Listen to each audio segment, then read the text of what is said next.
Depuis quelques jours, notre pays fait l'objet d'une campagne de discrédit sauvage et qui est de nature à diaboliser le processus de transition en cours. À entendre les promoteurs de cela, on pourrait croire que notre pays est à feu et à sang, alors que rien n'en est. Vous êtes ici, des journalistes, des observateurs, vous connaissez la réalité que vous vivez quotidiennement dans notre pays. C'est à la fois quelque chose de dommageable et de regrettable. Tout porte à croire qu'il n'y a pas d'autre sujet de débat dans notre pays. Il n'y a qu'une simple volonté, celle de peindre en noir la marche glorieuse de notre patrie à la recherche du bien-être pour tous. Il est évident que les réformes actuelles, structurelles et transformationnelles dans notre pays font peur à ceux qui ont choisi la crise comme business. Ils sont les mêmes chaque année. La paix et la quiétude coupent à beaucoup leur gagne-pain. Ils sont dans le pays et en dehors.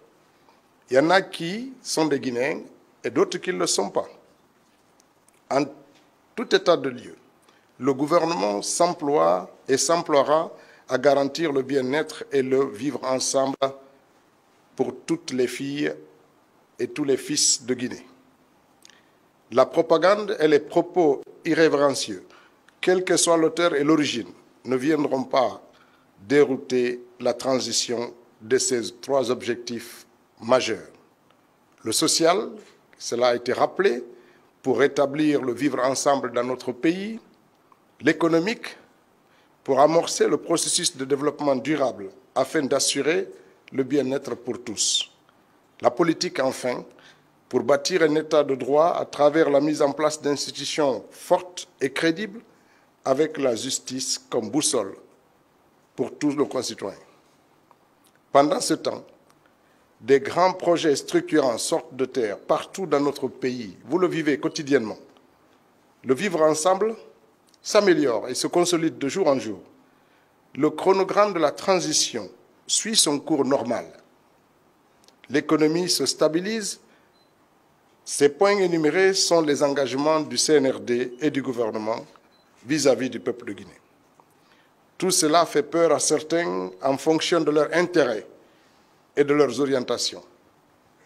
Le CNRD tient sa légitimité de l'adhésion du peuple à sa vision et aussi de la feuille de route qui a été tracée par toutes les couches socio-professionnelles à travers les journées de concertation qui ont été organisées aux premières heures de cette transition et qui se sont poursuivies.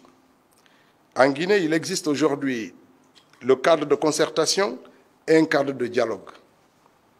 Tous ces instruments visent à favoriser le vivre ensemble.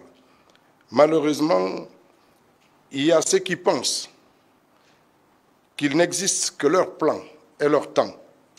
Il y a aussi ceux qui estiment qu'ils détiennent des formules magiques pour faire exploser ce pays. Ils sont connus. Ils n'aiment que leur tête et ne pensent qu'à leur poche.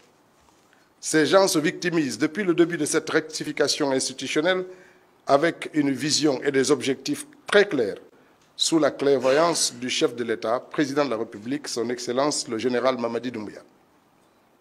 À en croire une fois, comme le chef de l'État l'a dit à plusieurs reprises, la justice est et restera la boussole qui guide et guidera tous les citoyens dans cette période cruciale de l'histoire de notre pays. La justice existe dans ce pays et s'exerce, et elle s'améliore, et elle a, en toute indépendance, elle agit, même si ce n'est pas du goût de certains. Et pour ceux qui pensent que la propagande volontairement alarmiste est témoin d'expression dans la République. C'est l'occasion de remercier et de féliciter les braves populations de Guinée qui souscrivent inconditionnellement à ces valeurs qui sont portées par le CNRD. C'est aussi le moment d'inviter chacun et à tous à la vigilance en ne cédant pas à l'intoxication, à la manipulation, car la prospérité de notre pays sera et fera l'objet d'une attention particulière pour le bénéfice des fils et filles de Guinée.